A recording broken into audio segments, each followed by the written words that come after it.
সকলকে জানাই শুভ দীপাবলির শুভেচ্ছা ও ভালোবাসা।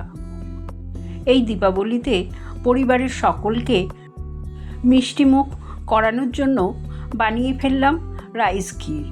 1 লিটার দুধ ভালো করে জাল দিয়ে একটু কেশর দিয়ে দিলাম, তারপরে দুধটাকে একটু ঘন করে জাল দিয়ে নেব। আর গোবিন্দভোগ চাল ধুয়ে জলে ভিজিয়ে রেখে দিলাম। দুধটা সামান্য ঘন হয়ে গেলে আমি চালটা দিয়ে দেব। চালটা সেদ্ধ হতে হতে আমি কিছু ড্রাই ফ্রুটস কেটে নেব। এখানে অ্যালমন্ড, কাজু, কিশমিশ, পেস্তা সব কিছু ছোটো ছোটো করে কেটে নিলাম।